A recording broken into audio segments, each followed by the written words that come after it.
Okay, there it is. Now with how void drifting works, when entering a void space, the void drifter will appear in a random threshold that is not being observed. With how this void space works, the surface is abandoned but has low atmosphere and all of the population lives in cramped spaces underground. So the chances of getting a safe random threshold I think is quite low. Let's make a quick random threshold chart to roll on. I think the chances of getting a safe threshold in a population center should be quite low. Let's use a D100 as we can equate it to percentage quite easily. I think that 80 to 100 is a nice solid 20% chance to get a safe threshold in a population center.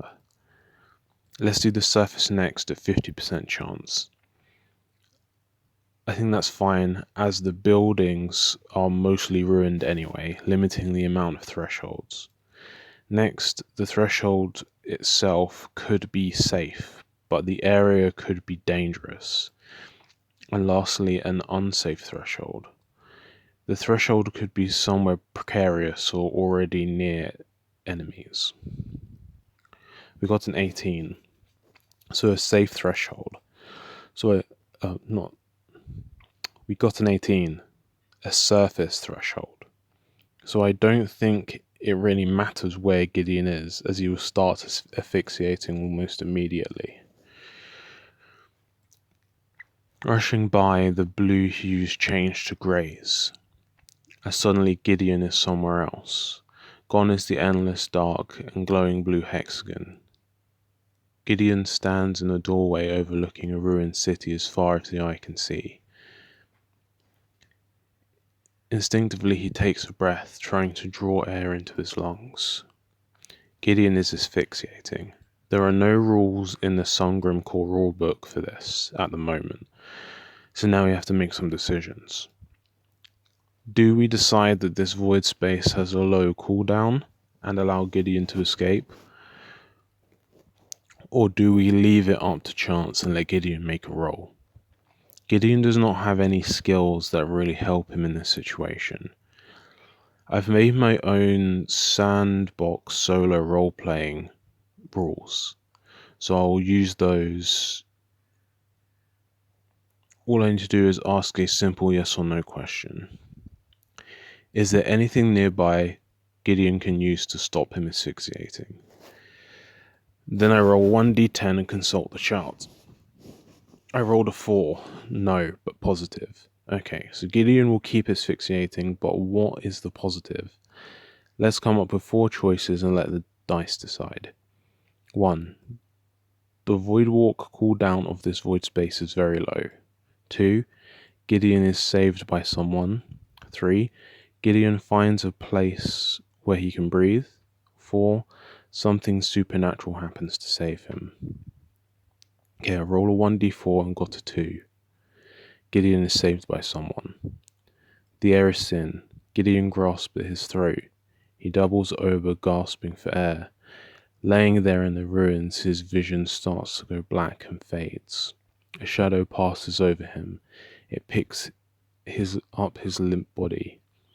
He is unable to move, and unconsciousness takes him. So now who takes him? We'll do a 1d4 chart again. 1. Hostile people. 2. Another void drifter. 3. A friendly person. 4. Someone he knows. I rolled 1d4 and got 1. Hostile people. Okay. Now we need to find out where he is. I have numbered all of the population centers from 1 to 23. Let's randomly decide which one he is at.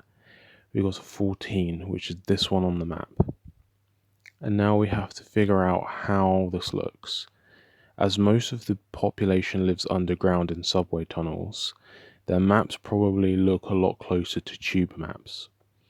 Let's quickly throw one together and decide which one Gideon is near, before we think about what kind of people captured him. We have a choice of 63 stations and to choose from, so we'll just use a random number generator again. Okay, we get 26, which is this one, right in the center of whatever population hub this used to be.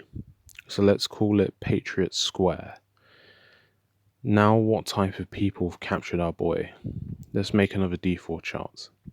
So we've got 1 bandits, 2 military, 3 government, 4 normal people. I rolled a 3, government. That might not be a good thing for them. So why are these government forces hostile to Gideon? I'm going to do another D4 chart. 1, they think he is a spy. 2, they are at war and think he is a combatant. 3, they're looking for someone and they think that person might be Gideon. 4, they captured him to do forced labor. I rolled a 3, they're looking for someone. And they think that person might be Gideon.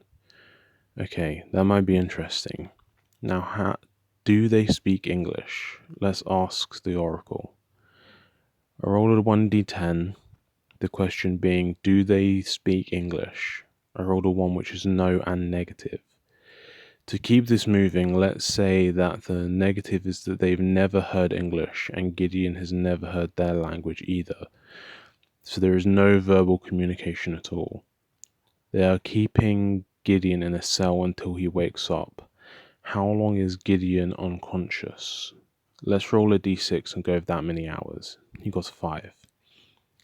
Gideon stirs. A pounding headache greets him first. He opens his eyes and looks around. He's in a small room, dark and dank. A dim light just giving off enough light to barely see his surroundings. The floor is tiled and cold. A bucket sits in one corner. Did they take Gideon's cane? 6, yes. And negative. They took everything but his clothes. Gideon pats himself down. They took everything he had on him. He stands up and inspects the door. The door is 100% locked, but let's find out how good the lock is. Let's roll a d6 and find out what skill threshold the lock is. I rolled a 1d6 and got a 6, so master. The door is thick metal. Gideon guesses this room must have been used as a vault at some point. The mechanism is large and complex, covering the whole door. Gideon has no clue where to start. Unfortunately, there is not much Gideon can do in this situation. Let's find out how much time he has before someone comes to check on him. Let's roll 1d10, and that's how many hours he has alone with his thoughts. I rolled a 2, so he has 2 hours. I don't think that's a crazy amount of time, so let's go over how Gideon feels with his captivity. I think he is happy to be alive again, or is he? He was saved. He is badly injured. I don't think 2 hours alone is enough with his thoughts to get him anywhere, especially with him also trying to think of a way out.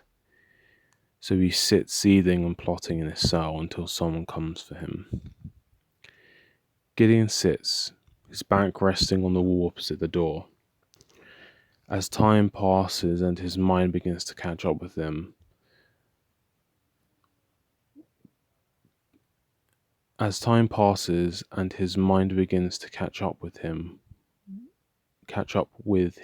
what happened? He was supposed to die in the collision. How did he end up here? That strange place of blue hexagons, the screams he heard. What is all of this? Now he is here and almost choking to death and being saved. What a cruel fate. He thinks maybe he deserves this, a cell with no windows, to be left in a dark place to rot. Gideon stews in his own dark thoughts. He is wrestling deep within himself for a couple of hours until the door swings open. We have to establish what the people that have captured Gideon are the government We have established that the people that have captured Gideon are the government of this place. But what kind of government are they? Let's make another table.